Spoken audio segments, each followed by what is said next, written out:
Merci à tous pour votre intérêt sur cette mini-conférence. On va essayer d'être à la hauteur, de captiver. Je propose qu'on commence la présentation sur effectivement nos réflexions et nos actions au niveau régional, CRTL et région. On va faire un duo avec Angelica sur la question de la qualification, de la qualité. Et puis de réserver un temps, au moins 50% du temps, à des échanges avec vous. Parce que ce qui nous intéresse beaucoup aujourd'hui, c'est de voir quelles sont les perspectives, les pistes à suivre pour diversifier les offres de services, en quelque sorte, que l'on amène et les outils qu'on vous propose dans ce domaine-là.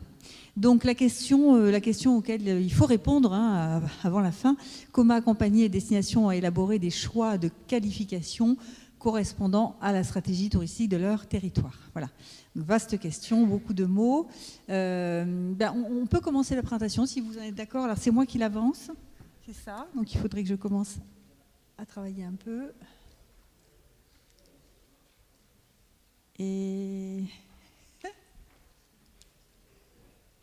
Alors, donc en attendant que ça avance un petit peu, je me présente, Sophie Mercier. Donc moi, je travaille au Comité régional du tourisme et des loisirs d'Occitanie. Je suis responsable du pôle dédié à l'ingénierie de l'offre, avec une équipe qui travaille sur... voilà, c'est du bizutage, je le savais. Merci. Et donc avec une équipe qui travaille à la fois sur la transition vers le tourisme durable, qui travaille également sur le soutien à la qualification de l'offre touristique et puis aussi sur son développement et notamment le développement de l'hébergement marchand. Donc là, je devrais pouvoir le faire. Bravo. Alors cette première image, vous l'avez déjà vue, vous l'avez vue hier lors de la présentation de l'ADEME par Christelle Bédès.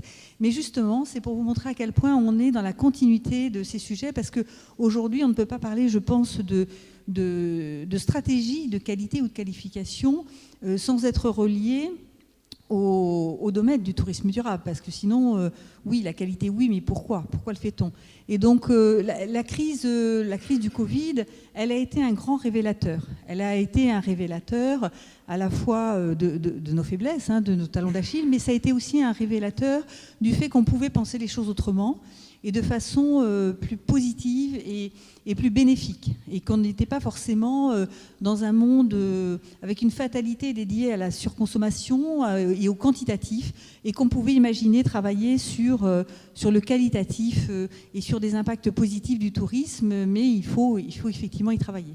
Ça a été aussi, cette crise, un accélérateur des prises de conscience, un accélérateur de la sensibilisation des publics, de tous les publics professionnels, les publics habitants, les publics visiteurs. Et là, ça nous donne une énorme perspective, effectivement, pour faire avancer les choses. Pour tout vous dire, on a quand même une enquête auprès des habitants qui a été réalisée par le CRTL concernant la notion du tourisme, de l'impact du tourisme et du tourisme durable notamment. Et 46% des habitants d'Occitanie qui ont répondu à cette enquête ont déclaré être prêts à s'engager, à avoir leur part dans ce tourisme, à être actifs. Donc ce qui est quand même énorme, c'est quasiment un habitant sur deux qui se dit « mais oui, j'ai peut-être un rôle à jouer et je suis prêt à le faire ». Et donc, au résultat, finalement, il nous faut travailler avec l'identification de toutes ces parties prenantes. Effectivement, ça ne va pas passer tout seul. Sur la notion de région qualité. Alors, quand on dit région qualité, la qualité, elle n'est pas pour la région. La qualité de la région, elle est faite de la qualité de toutes ces destinations qui la composent. On est bien là dans l'addition des qualités. Donc, en fait, en termes d'enjeux, ils sont multiples. On aurait pu mettre 3 petits points, d'ailleurs, puisqu'effectivement, on a identifié des enjeux sociétaux assez importants et qui font rejoindre les intérêts des habitants et des visiteurs. On a identifié des intérêts, des enjeux écologiques, évidemment majeurs, décarboner le tourisme, ou de réduire des impacts du transport, de la mobilité, on en a parlé longuement ce matin, de renforcer, in fine, l'attractivité des destinations, d'aider les entreprises à performer, et on va l'aborder un peu plus tard, on va voir que pour tout cela, on a des réponses, mais ces réponses sont justement multiples. Et puis ces enjeux, en fait, l'idée, c'est de poursuivre des valeurs qu'on souhaite partager, entre tous, entre territoires, entre professionnels, entreprises, puisqu'en fait, aujourd'hui, par exemple, là, vous êtes quand même un bon maillage représentatif de tous ces différentes parties prenantes de l'écosystème touristique. C'est donc effectivement en termes de valeur la transition de notre modèle économique.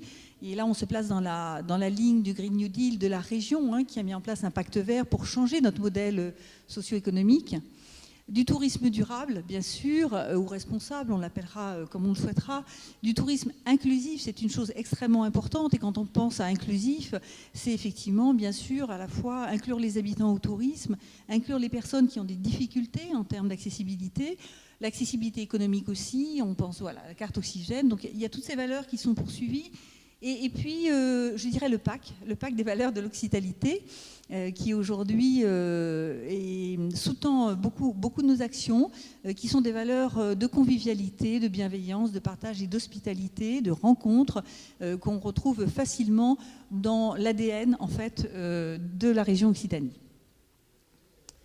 Donc, pour répondre à tout ça, effectivement, on se dit la démarche de qualification, c'est un outil qui va permettre à un public sensibilisé d'avoir des repères et des garanties. Parce qu'aujourd'hui, c'est ce que disait Nicolas de Dianou ce matin, de We Like Travel, 76% des Français qui ont été interrogés dans le cadre de leur audit déclarent ne pas faire confiance, entre guillemets, à l'autodéclaration, à l'aspect autodéclaratif éventuellement des grandes marques du tourisme ou de leurs professionnels. Donc ça veut dire qu'il nous faut des outils pour donner des repères et des garanties à ces publics qui sont en recherche d'offres et de pratiques éco-responsables et prêts aussi à porter leur part. Et puis en même temps, une qualification, c'est un outil de gestion environnementale, de mesure d'impact pour les territoires ou le prestataire, ce qui va lui permettre d'économiser des ressources, qui va lui permettre aussi d'avoir peut-être parfois un meilleur rendement, on le souhaite, à terme, et d'améliorer sa performance. Donc les destinations, les entreprises, elles s'engagent pour un ensemble de bonnes raisons. Elles veulent proposer une offre touristique écologiquement responsable, elles veulent être pertinentes par rapport à leur positionnement stratégique, elles veulent se démarquer, c'est le principe du marketing, des autres destinations et de la concurrence. Elles veulent favoriser des retombées positives autour d'elles, sur leur territoire. Elles veulent garantir une certaine qualité aux visiteurs. Voilà. Ça, c'est effectivement ce qu'on peut donner comme axiome de la qualification en général. Alors, par rapport à ça, c'est un petit peu égocentrique, mais effectivement, on a fait un peu le point en équipe des outils, des services que le CRTL propose effectivement à ses acteurs pour les accompagner vers la transition. D'abord, il y a ce guide des labels qui a été réalisé depuis un peu plus d'1 an, je pense, à peu près aujourd'hui.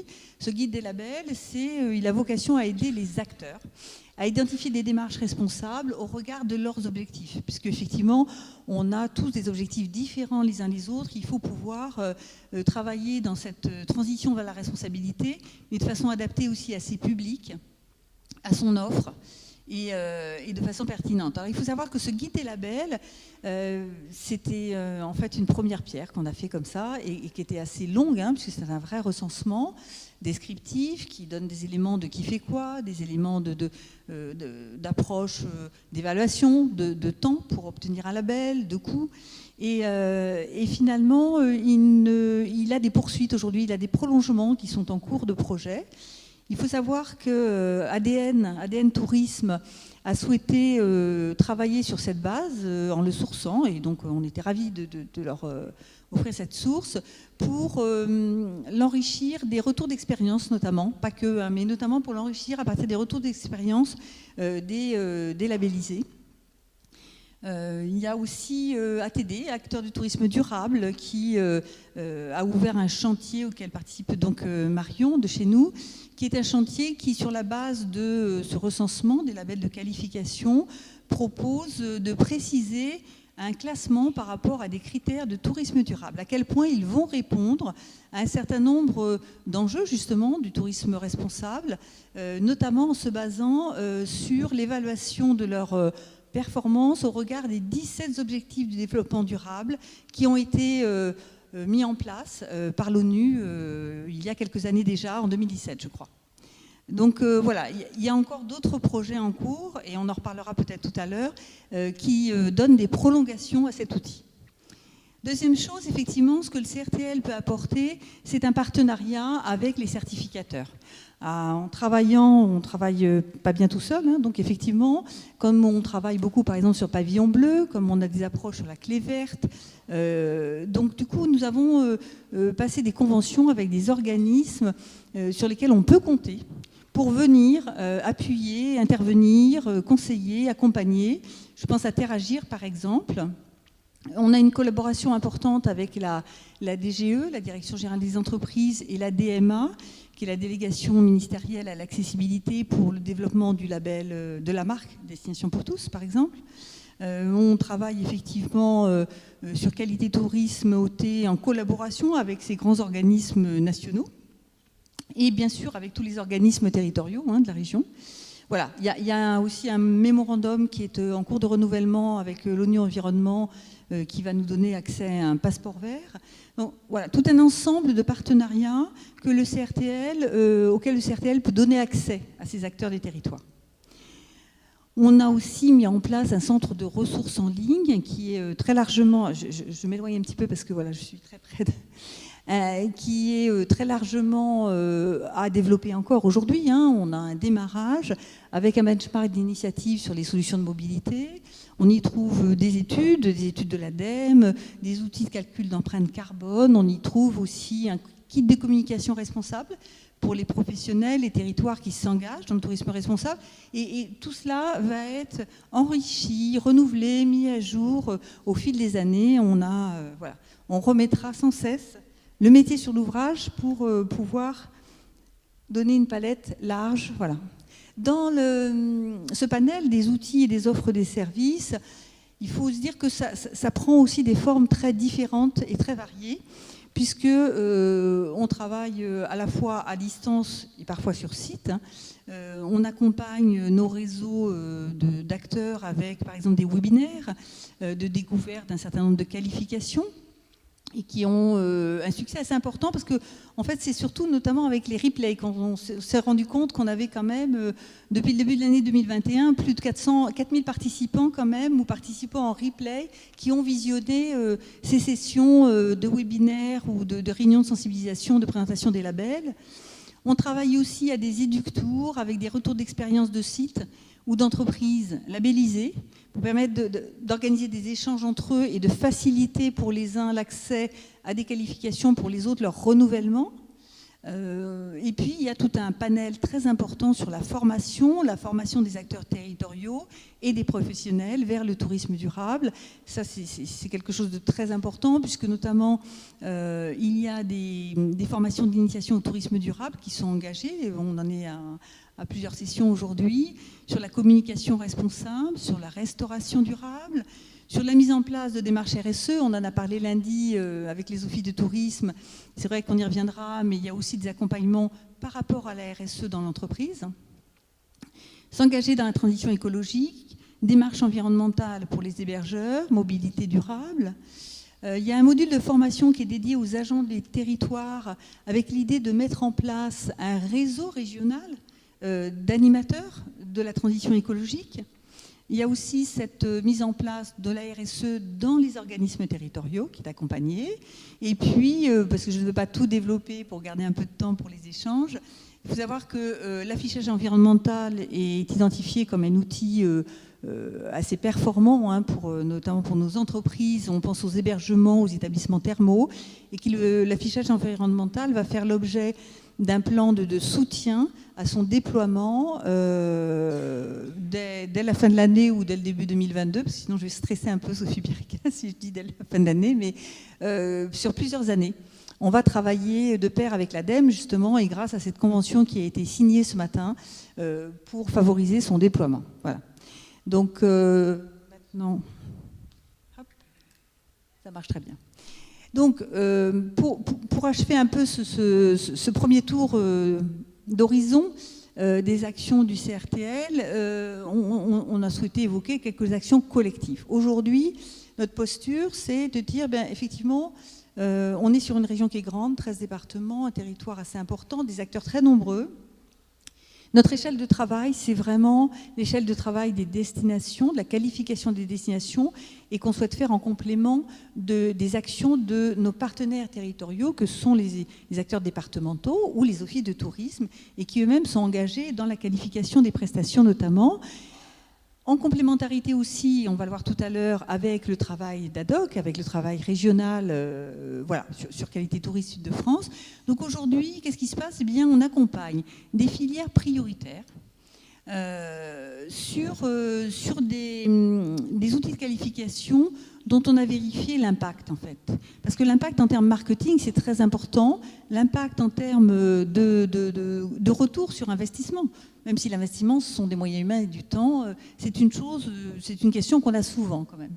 Donc par exemple, sur les réseaux du balnéaire et du nautique, c'est une part très importante de l'offre régionale. Il y a un accompagnement à la qualification pavillon bleu qui se fait depuis 2017 aujourd'hui et qui a obtenu des bons résultats, puisqu'on est la première région en nombre de sites labellisés en France. Donc voilà, on fait un peu cocorico. Mais c'est surtout qu'en fait, on a là tout un réseau qui est très dynamique, très créatif, pour trouver et renouveler sans cesse ces initiatives en faveur de la sensibilisation des publics, en faveur de l'accessibilité, de la préservation des ressources et de l'environnement. Et donc, on organise avec eux des ateliers de sensibilisation annuels. Le certificateur Terragir vient effectivement échanger avec eux sur les actualités et les aides à la labellisation.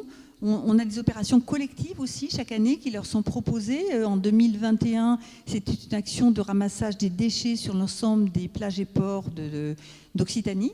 Et ça s'est passé dans le cadre de la Blue Flag Méditerranée Week et qui nous a permis de donner une visibilité internationale en fait à cette action. Et d'ailleurs, la région Occitanie a été très très active puisqu'on a plus d'un tiers des sites du réseau Pavillon Bleu qui y a participé. Et ça a été la première région en France vraiment en quantitatif. Alors de déchets aussi, c'est pas très agréable, mais voilà. Et la France, finalement, s'est positionnée autour de la Méditerranée, puisque ce sont les 13 nations autour de la Méditerranée qui s'engagent dans cette action, comme étant celles qui avaient été effectivement les plus actives. Ville et Village Fleury, qui travaille sur le cadre urbain de nos destinations qui sont dans un cadre d'agglomération urbanisée. Et on accompagne là directement les communes à travers une campagne de labellisation qui se fait aujourd'hui avec des partenaires qui sont engagés dans les enjeux notamment de l'écologie, de l'environnement, du cadre de vie. Je pense au CAUE pour le cadre de vie.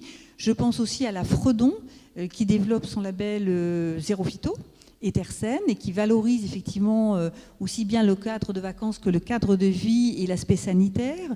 On travaille avec eux sur la végétalisation.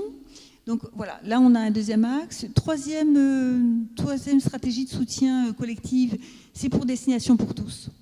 L'accessibilité, c'est un enjeu qui aujourd'hui s'impose avec une évidence énorme. Et on s'est rendu compte à travers nos échanges et depuis Convergence 2021, donc il y a un an, qu'un certain nombre de destinations aujourd'hui sont volontaires pour s'engager dans cette accessibilité. Le fait de pouvoir le faire à la fois pour les habitants autant pour les visiteurs, c'est un plus. Et Destination pour tous nous offre une méthodologie d'approche qui permet de travailler sur toutes les composantes d'un cadre de vie ou de vacances, c'est-à-dire sur les espaces publics, sur les commerces, sur les services, sur la gare, sur les établissements touristiques, bien sûr, sur l'office de tourisme. Et là, il y a un programme qui est engagé depuis cette année, qui va se poursuivre et on a quand même une bonne représentativité de sites de toute la région Occitanie qui s'y intéressent et souhaitent poursuivre. Qualité tourisme, alors Qualité tourisme, qui ne connaît pas effectivement Qualité tourisme, et notamment, moi je vais parler à l'échelle des destinations, puis après je vais passer la parole à Angelica, mais Qualité tourisme pour les offices de tourisme, c'est un programme quand même qui est animé depuis maintenant très longtemps, qui donne des résultats importants, plus de 60 offices de tourisme en région Occitanie qui sont engagés, labellisés. C'est une pierre d'angle dans l'édifice de la qualité. Il ne faut pas se le cacher, c'est très important. Et donc voilà, c'est un petit échantillonnage. Moi, je vais proposer à Angelica de poursuivre en complément. C'est bon ? Voilà. Je pense que c'est bon. Bonjour à tout le monde, je suis Angelica Sauermost et je suis chef de projet dans Qualité Tourisme pour la région, donc la direction du tourisme et du thermalisme et l'agence ADOC, donc l'agence développement économique. Et donc, du coup, je reprends en fait alors, je vais essayer de voir. Parfait, ça marche. Avant de commencer, qui est professionnel, c'est-à-dire qui a une entreprise dans la salle, pour que je sache à peu près. 1, 2, 3. D'ailleurs, un qui est labellisé, donc parfait. Et donc, du coup, je vais vous parler de ce label Qualité Tourisme Occitanie. Ce qui m'a beaucoup interpellée, c'était la phrase, justement, qui a été choisie comme souhait de ces convergences, c'est-à-dire anticiper pour ne pas subir. Alors, du coup, c'est vrai que ça exprime beaucoup ce que c'est une démarche qualité, mais j'ajouterai en plus anticiper pour agir, pour mieux agir, et pour justement ne plus subir. Et donc on va voir qu'une démarche qualité justement vous permet, que ce soit des entreprises ou des territoires, à aller justement dans ce souhait que le CRT a émis dans les convergences. Donc c'est un label Qualité Tourisme Occitanie Sud-de-France destiné aux entreprises, créé en 2008. Et donc, actuellement, c'est le premier dispositif qualité tourisme en France. On maintient voilà, ce rôle, donc c'est super. Presque 1400 établissements labellisés. Je pense que là, ce matin, donc c'est en cours. En plus, la commission est en train de se finaliser. On va dépasser donc les 1400. Ça va être chouette pour la fin de l'année. Le réseau s'agrandit. 11 filières touristiques différentes. Vous avez de l'hébergement, de la restauration, mais aussi des activités. Celle qui est la plus forte, c'est les caveaux et les points de vente, donc activités non touristiques. Et donc, en fait, on vérifie aussi chaque année l'impact de ce label auprès des clients, des entreprises.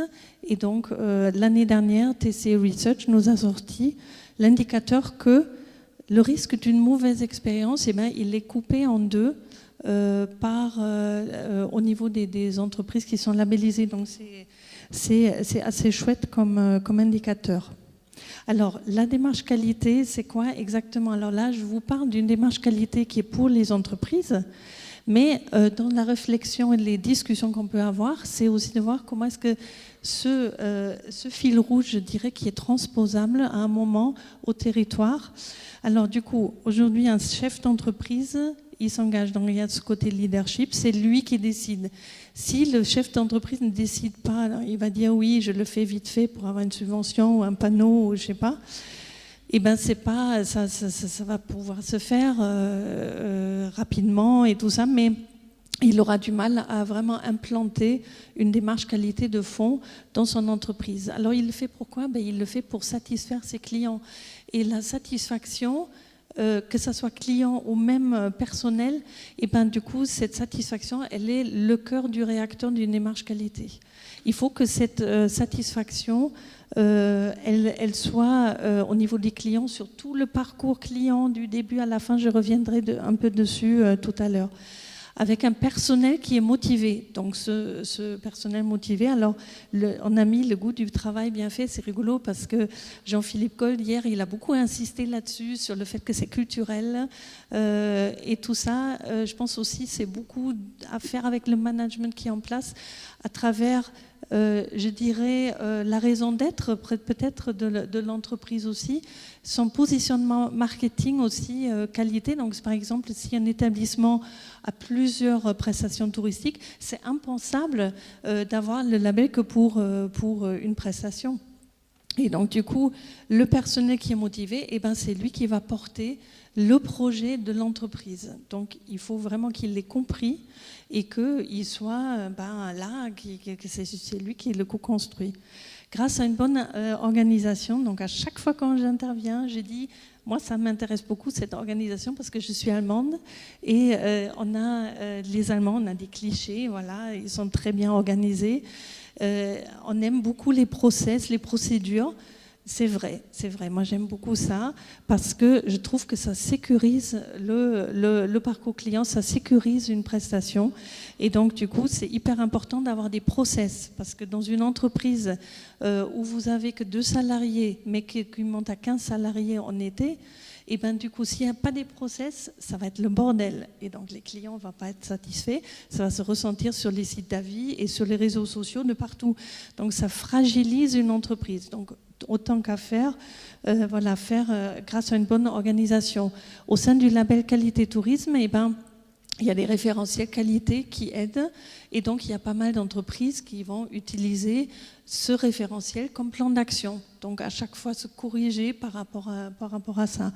Se corriger, c'est hyper important aussi parce que du coup, le chef d'entreprise doit avoir un état d'esprit exigeant, pas que lui, aussi ses collaborateurs.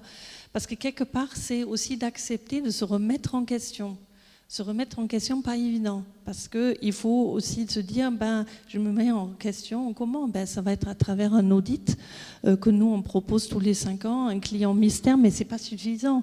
Il faut que le chef d'entreprise travaille carrément sur cette satisfaction client qui va observer à travers, vous l'aurez vu dans les différents ateliers, conférences qu'il y a pu y avoir, les gens s'expriment sur le web. Et du coup, en écoute client, bien sûr, il y a d'autres méthodes d'écouter ses clients, mais aujourd'hui, la e-réputation, elle est hyper importante.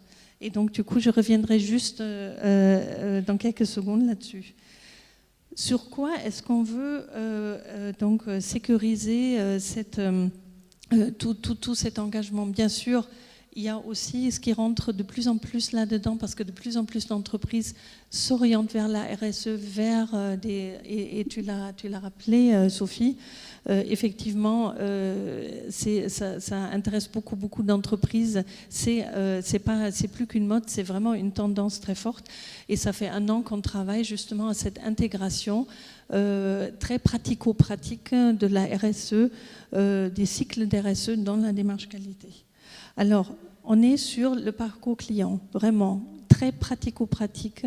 On est au moment où le client il va imaginer de venir en Occitanie, il va choisir une activité, une expérience, un hébergement ou autre. Et c'est là où la démarche qualité commence. C'est là où il faut être présent, il faut convaincre l'internaute à devenir un client. Et donc jusqu'à la finalisation de la partie commerciale, c'est une étape incroyablement importante. Après, il y a toute la partie pendant. Donc, quand les clients arrivent sur place, comment se passe la prestation, son séjour et tout ça. Donc, tout ça, c'est mesuré aussi dans la démarche qualité. Et puis après, bien sûr, l'après, souviens-toi, remember, là, on est sur le suivi, l'écoute client, mais aussi la fidélisation des clients. Et donc, du coup, au niveau du label, on fait entre 200 et 300 audits en moyenne par an. C'est surtout là le avant et le après où les entreprises sont le plus faibles. Sur le cœur du métier, ils sont super forts. Donc, en général, ça se passe super bien, les audits. Et donc, c'est pour ça que nous, on a, depuis un moment, déjà analysé tout ça et on s'est dit, essayons d'insister sur les choses où... justement, les entreprises ont plus de mal à agir. Alors, du coup, petit focus, je vais essayer d'être rapide, sur notre action au niveau de l'écoute client. En fait, le truc qu'il faut comprendre, c'est que la démarche qualité, c'est là pour progresser. Les entreprises progressent. C'est bien sûr progresser sur ces différents parties qui concernent son entreprise. On touche au fond même de l'entreprise, mais ça peut être aussi progresser sur, bien sûr, la communication et la promotion. Mais si le fond, il n'y est pas, ça ne va pas le faire. Ça va se ressentir tout de suite à travers les sites d'avis, sur les avis clients, immédiatement. Donc il faut vraiment dire ce qu'on fait et faire ce qu'on dit. C'est ça une démarche qualité. Alors qu'est-ce qu'on fait ? Quand un avis client arrive, par exemple sur TripAdvisor ou Google, l'entreprise elle est directement alertée et gère parfois très bien, parfois moyennement, avec quelques difficultés, ces réponses aux avis. En général, ils ne sont pas toujours mauvais. Il ne faut pas croire qu'il n'y a que des gens qui se plaignent. Il y a beaucoup de bons avis qui peuvent être très motivants aussi pour le répercuter aux équipes. Et donc, du coup, nous, notre côté, notre équipe qualité tourisme, Et ben nous, on est vraiment on a mis l'accent, on est des facilitateurs de matérialisation de démarches qualité en entreprise. C'est-à-dire qu'on va, bien sûr, à un moment, on leur a dit comment on amène bien sûr, on aura toujours des webinaires et tout ça pour expliquer comment il faut répondre, quelles sont les astuces, ça on fera toujours, mais notre rôle vraiment, où est-ce qu'il est, où est-ce qu'on peut vraiment les aider? Et ben nous, on va être sur plus la prise de recul, parce que la satisfaction client, elle ne se travaille pas du jour au jour. Là, il faut à un moment prendre du recul. Le mieux, c'est après les saisons et avant de préparer les prochaines saisons. Parce que les avis clients, ils permettent de voir beaucoup de choses. C'est-à-dire de dire, OK, les clients n'étaient pas contents parce que tel et tel. Et donc, à un moment, quand est-ce qu'il y avait eu des problèmes de parking, par exemple, il faut détecter ça, que peut-être l'entreprise n'avait même pas conscience de ça. Ou bien, est-ce qu'à un moment, je ne sais pas, il y avait du personnel qui était absent et devait être très vite remplacé. Et c'est pour ça qu'il y a eu quelques avis négatifs. Donc nous, on essaye, après les saisons, par rapport aussi à la filière même, de se remettre un peu en perspective et de dire où est-ce que j'en suis, qu'est-ce que je peux faire mieux. Donc vous rappelez le précédent slide avec le parcours de l'entreprise, c'est cette remise en question qui commence avec ça. On fait du monitoring à travers des indicateurs composites qu'on a choisi donc avec TravelSat Pulse. On fait des diagnostics personnalisés, donc c'est Isabelle dans l'équipe qui se charge de ça. On fait aussi des actions collectives où on travaille justement beaucoup en networking, beaucoup en partage d'expériences. Donc ça, on le fait depuis un moment déjà et ça fonctionne très bien. C'est pour ça qu'on a maintenu cette action forte de ce côté-là. Ce qu'on est en train de faire, par contre, parce qu'on a eu beaucoup de demandes d'entreprises aussi qui ne sont pas labellisées encore, on est en train de développer un auto-évaluateur écoute client. Aussi, la DGE qui est devenue très exigeante au niveau de la gestion des coûts de clients, et dans cet auto-évaluateur, on va également le mettre à disposition des entreprises non encore labellisées, parce que les coûts de clients, la satisfaction client, c'est le premier pas. Et je dirais presque le pas principal, pas principal, mais central de sa propre démarche qualité. Alors, pour finir, peut-être, on avait dit anticiper pour ne pas subir et pour mieux agir. C'est vraiment ça. On est vraiment sur ces questions-là. Ça m'intéresserait vraiment d'avoir une discussion avec vous pour savoir si vous, les territoires qui sont là, les offices de tourisme peut-être, ou d'autres, est-ce que vous, ça vous parle, ce que je vous dis, ou ça, vous dites, ah non, c'est beaucoup plus complexe, c'est différent. Donc, j'ai hâte à discuter avec vous. Alors, juste pour terminer, justement, pour lancer ces débats avec vous, merci Angélica. Voilà, une petite ouverture. Alors là, on va se faire peur. Quand on dit que trop de labels tue le label, on n'en est pas loin. C'est-à-dire qu'on a une multiplicité d'outils. Maintenant qu'on a dit ça, effectivement, des outils, oui, mais lesquels? Et tous ont leur intérêt. Et on a des strates d'outils. On a, effectivement, on vient d'en parler, là, et Angélica, on a le fondamental, qualité tourisme, pour nous, c'est quand même un socle de qualité, de performance, qui peut toucher aussi bien le niveau territorial avec les OT, mais aussi tous les domaines d'activité. Port, café, loisirs, les caveaux, les commerces et restaurants. On a des qualifications de prestations touristiques et là, nos partenaires territoriaux, OT et ADT, au niveau départemental, ADT, CDT, jouent un rôle très important pour le développement de la clé verte sur des hébergements, d'accueil vélo, le long des itinéraires cyclo, de tourisme et handicap. Là, il y a un très très fort engagement et notamment en Occitanie. On les remercie beaucoup parce qu'effectivement, c'est très important. Voilà, je ne vais pas tous les citer. Il ne faut pas exonérer non plus les qualifications extra-touristiques et leurs intérêts. Parce que comme j'évoquais tout à l'heure la Fredon nous permet de faire évoluer le cadre de vie et de vacances avec cet objectif zéro phyto qui est quand même aujourd'hui très reconnu et qui commence à être développé d'ailleurs dans les campings. Je crois qu'on est à plus de 100 campings aujourd'hui en Occitanie qui sont labellisés zéro phyto. On a les labels des parcs. qui ne sont pas que sur le tourisme. Les labels des parcs permettent effectivement d'emmener beaucoup d'activités dans cette notion de qualification et de responsabilité.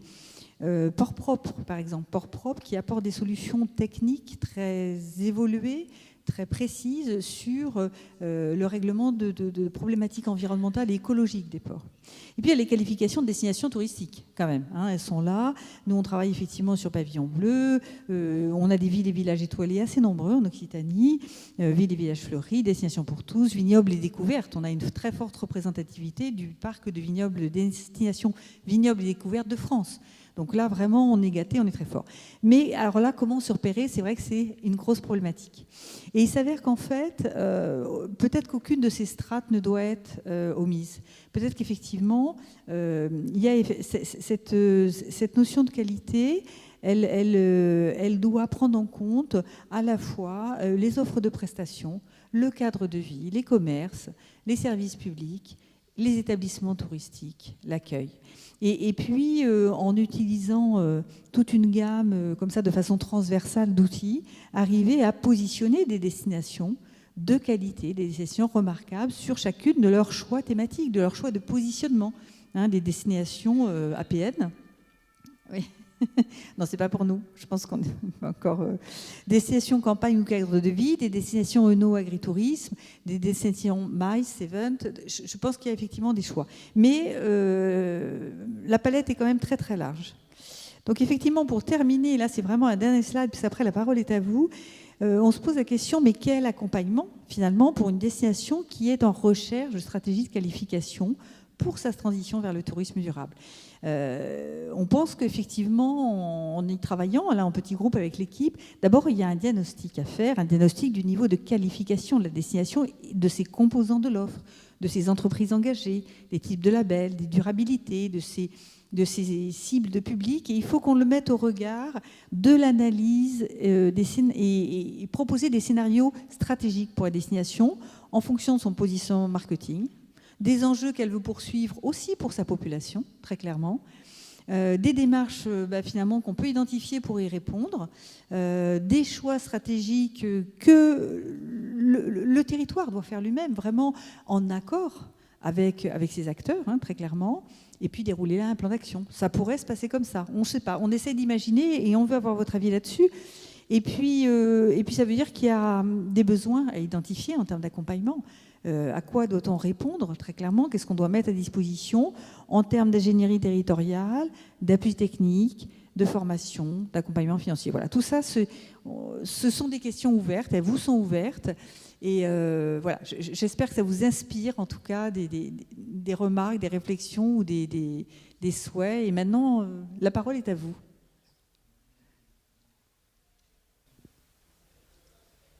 Bonjour, je m'appelle Alice, je représente Perma Social Club qui est une agence réceptive sur le territoire, sur un rayon de 200 km de Montpellier. Et je voulais savoir si en fait votre label qualité était applicable aux agences réceptives. Alors, bonjour, donc je vais répondre. Alors, du coup, pour le moment, le plan qualité tourisme n'a pas encore développé un référentiel pour les agences de voyage ou agences réceptives. Et donc, du coup, pour le moment, on attend, c'est quelque chose qui est dans les cartons, donc ça c'est clair. C'est quelque chose qu'on attend. Donc à chaque fois aux agences réceptives ou aux agences de voyage, on incite aussi à s'associer avec des hébergeurs au final qui sont dans le label qualité, parce que clairement la question se pose quand une agence par exemple va être qualité tourisme, du coup l'offre, quid de l'offre, comment est-ce que vous allez vous garantir que votre offre aussi que vous commercialisez, elle est de qualité? Donc c'est des questions en fait qui sont assez complexes au niveau des agences de voyage et des agences réceptives qu'on se pose au niveau national. Mais si jamais vous avez des expériences là-dedans, très volontiers pour aller un peu plus dans le fond au niveau des discussions. Je vais compléter un petit peu parce qu'effectivement, au niveau du CRTL, on a un travail en partenariat avec l'ATES. L'ATES, qui est l'association du tourisme équitable et social. C'est bien ça, et solidaire. Je regarde Sophie Pirquin qui travaille en lien direct avec eux. Et la TES a une charte d'engagement et permet d'accompagner, de labelliser les agences réceptives. Nous, on en est membre de la TES. Donc, quand je parlais tout à l'heure du lien qu'on peut donner, de l'accès qu'on peut donner à tous ces partenaires, certificateurs, acteurs, experts, ça fait partie des choses qu'on peut vous apporter aussi. Mais la TES a vraiment, aujourd'hui, commence à bien déployer son outil en France. Et donc, il n'était pas présent dans la salle précédente parce qu'il y en avait 3 à mettre aussi. Mais ça existe bien et c'est assez actif. Okay. Voilà. Donc, on pourra vous donner les contacts également. Merci. Et quand vous dites que c'est dans les cartons, vous prévoyez d'ouvrir les cartons quand? Eh bien, ça va dépendre de la dynamique de l'État. Donc ça, je ne peux pas vous répondre, mais ça va durer au moins un an ou 2, oui. Okay.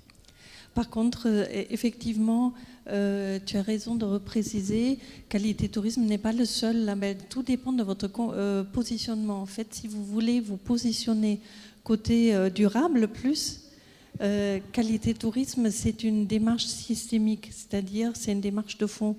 Et donc, il peut tout à fait être un premier pas vers la RSE, un premier pas vers une autre direction. Par contre, si vous voulez absolument vous démarquer côté tourisme durable, effectivement, il faut choisir. C'est pour ça que Sophie, tout à l'heure, disait « trop de labels tue le label ».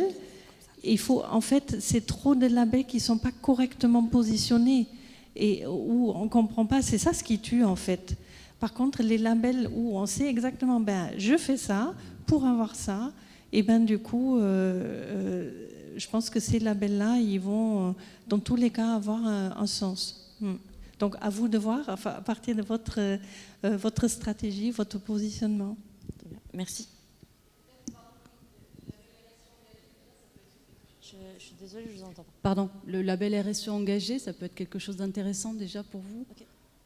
en termes de démarche de progrès, et puis après aussi en termes de valorisation. Et puis on a parlé de celui de la TES, mais okay. Super. En attendant. Merci. D'autres questions? Oui, bonjour, Cédric Migraine de ici. Hop, là. Cédric Migraine de l'écrin de la Cité à Carcassonne.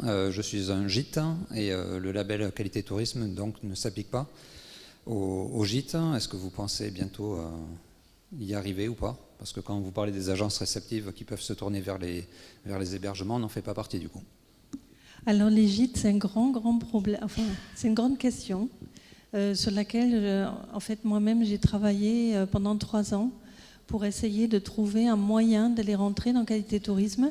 Et Qualité Tourisme a repris les travaux, d'ailleurs aussi, incontournable, bien sûr, Gîtes de France, Clé Vacances. En fait, c'est tout simple. On pourrait, en théorie, intégrer les gîtes. On les a développés au même moment que les chambres d'hôtes. Et donc, les chambres d'hôtes, ça y est, vous avez beaucoup de gîtes qui ont 1 ou 2 chambres d'hôtes et qui rentrent comme ça dans le label ou qui utilisent le référentiel. Les gîtes, le problème, c'est le fond même de la procédure Qualité Tourisme d'audit. Et donc, c'est ça ce qui a freiné actuellement l'affaire. Par contre, l'année dernière, donc ça c'était, on va dire plutôt juste avant Covid, la DGE allait retravailler dessus. Maintenant, comme pour tout, tout est un peu freiné parce que la DGE a plutôt géré les urgences, de voir comment on peut intégrer des critères, un petit référentiel sur la partie sanitaire. Je pense que là, les travaux vont reprendre à un moment donné et les meublés et gîtes font partie également de la liste, ça c'est certain. Mais j'ai pas de... En fait, ça va plus être l'État. Par contre, après, vous avez d'autres démarches de progression. Je ne sais pas si vous êtes, par exemple, dans Clé Vacances ou... non. Oui, absolument. Déjà, vous avez le classement, c'est super, voilà. C'est un super outil aussi. Et après, pour aller plus loin, j'insiste là-dessus, c'est votre positionnement. Vous avez des possibilités. La démarche Qualité Tourisme, c'est une démarche systémique. Et donc, vous avez des possibilités. Si, par exemple, aujourd'hui, avec votre gîte, vous voulez plus aller vers l'environnement ou vers le sociétal ou autre, vous avez d'autres possibilités aussi. Ça ne doit pas forcément passer par Qualité Tourisme. Sophie Millet, ADT de l'Aude. Juste pour rebondir sur ce que disait Angélica là, sur la stratégie, au-delà de la stratégie de l'entreprise, les démarches qualité, qu'elles soient sur le côté durable ou sur le côté thématique, elles servent en promotion après aux outils que sont les offices, les ADT, le CRT. C'est-à-dire que ça nous permet quand même de structurer une offre autour de thématiques et de la faire remonter sur les OP promo aussi. Donc il y a le côté vertueux de la démarche et bien sûr le côté stratégie d'entreprise, mais aussi le recensement et la structuration de territoires avec des thématiques sur lesquelles on rebondit quand on fait de la presse, de la promo et du travail de marketing aussi de destination. C'est pour ça que la cohérence avec le territoire est importante, parce que ça permet de mettre en visibilité. Le problème du trop de label, tu label, c'est la question de la visibilité en particulier pour le public. Donc effectivement, quand on arrive à avoir une cohérence globale sur un territoire, je pense que là, ça peut être beaucoup plus porteur, mais ça ne peut pas s'improviser. Ça ne peut pas être spontané vraiment, je pense que ça se travaille de façon stratégique. Oui. Merci. Oui, bonjour, Xavier Borg, office de tourisme Cévennes dans le Gard. Donc merci pour votre présentation. Mon intervention fait suite à la précédente. Je crois que les démarches de labellisation ou de qualité, d'une part, viennent officialiser un travail fait en matière de performance, de mutualisation des actions en faveur du tourisme, mais à mon sens, elles ne s'arrêtent pas uniquement à ceux qui la déroulent, à ceux qui l'appliquent. Les offices du tourisme, c'est un maillon à une chaîne. Mais en dehors de l'office du tourisme, il y a effectivement les hébergeurs, il y a les prestataires d'activités. Je crois que c'est important de mettre au même niveau, en maillage, ces performances et ces reconnaissances en matière de qualité. Sinon, ça provoque un dysfonctionnement, un gap, et c'est dommage. La deuxième chose que je voulais dire aussi, c'est par rapport aux démarches qualité pour les offices du tourisme. Oui, Angélica, c'est sûr que c'est une démarche systémique qui prend du temps et qui ne peut se faire que si l'ensemble des parties prenantes au projet adhèrent à la démarche. Sinon, c'est compliqué et c'est un travail de chaque instant. C'est une posture d'esprit, donc c'est plus compliqué qu'en apparence. Et enfin, une question. Je voulais savoir si parmi tous ces référentiels qui existent finalement, qui sont fort utiles à la fois pour nos élus, pour progresser, pour nos différentes corporations, le client, lui, à mon sens, connaît certains labels plus que d'autres. Et est-ce qu'il existe une étude au niveau de la région qui permet de mesurer les perceptions de la clientèle touristique et de la connaissance des différents labels sous forme d'un top 50 pour mieux identifier quels sont les labels qui ont du succès, qui sont connus et reconnus, et ceux sur lesquels il conviendrait peut-être de plus communiquer ou de sensibiliser sur le bien fondé de ces labels. Merci. Merci. Quelques éléments de réponse, mais qui ne sont pas exactement ce que vous auriez souhaité. Effectivement, on n'a pas d'études qui recensent tout à fait ça, mais je pense qu'il y a des choses, il y a une approche vraiment à avoir d'analyse par rapport à ces labels, et on l'envisage peut-être pour le 3D d'ailleurs. Lors d'une enquête auprès des visiteurs des parcs naturels d'Occitanie, en début d'année, on a quand même interrogé sur certains labels et l'association de certains labels, la connaissance des publics, leur association avec les parcs, etc. Et on s'est rendu compte, en le croisant avec une autre enquête qui a été faite auprès des sociopros en 2020, c'est qu'on a d'abord pas forcément une très grande visibilité des labels de la part du public. On n'atteint pas des seuils d'effet de masse en termes de visibilité. Il faut savoir que, par exemple, l'écolabel européen, c'est certainement celui qui est le plus connu de tous, du public et des consommateurs, puisqu'il s'adapte à des tas d'objets de la consommation. On le trouve dans le supermarché, on le trouve partout. Et il est très très peu choisi par les sociopros du tourisme, en tout cas. Donc là, on a vraiment un effet de croisement contradictoire totalement. On sait que sur certaines parts d'hébergement, et on voit là le résultat de travail de territoire, hein, je pense à l'Hérault, la Clé Verte est très très investie sur des hébergements en Hérault, mais c'est un travail de longue haleine. Alors c'est vrai que se positionner sur un plutôt qu'un autre, je crois qu'il faut prendre en compte la visibilité par rapport au public et puis en même temps la cohérence par rapport à ses enjeux et ses objectifs. Et du coup, là, on aura une vraie sincérité et certainement la capacité d'embarquer ces parties prenantes et puis aussi finalement un vrai effet, c'est-à-dire une sincérité dans la chose qui va être efficiente. C'est pour ça qu'en fait, il faut se poser la question globalement, on le pense, sur un territoire, pour savoir effectivement ce que chacun veut jouer comme partition. Est-ce qu'on joue la partition des activités de pleine nature, du slow tourisme et on va à fond sur cette partie-là? Est-ce qu'on va jouer la partition de l'inclusion, de l'accessibilité d'un territoire ouvert, accueillant? Est-ce qu'on joue les deux d'ailleurs? Pourquoi pas, hein. Donc là, on a vraiment ça. Mais c'est vrai qu'on a un défaut de connaissance là-dessus, vous avez raison. Et ce qu'on a fait par rapport au site internet du CRT, où vous savez qu'il y a quand même 120 000 objets d'information touristique qui sont recensés, donc toutes les propositions de prestations, d'hébergement, de restauration, d'activités de loisirs. Et à un moment donné, on a dit qu'il faut choisir des critères de recherche également par rapport au label. Et donc il y a eu un travail transversal entre plusieurs pôles pour définir les labels. Mais ce qu'on a fait, c'est qu'on a pris quand même en compte énormément le nombre. Et ce qu'il faudrait, c'est que là maintenant, on travaille sur la stratégie. Voilà, avec chacun. Mais là, on a pris le nombre. Donc, effectivement, si vous allez regarder les critères de recherche, certains ne vont pas apparaître et vous allez vous dire « Ah bon ?» Voilà. Alors, une dernière question peut-être. Sophie, on est vraiment là maintenant sur le timing over. Une dernière question. Sinon, voilà. Bon. Dernière, hein.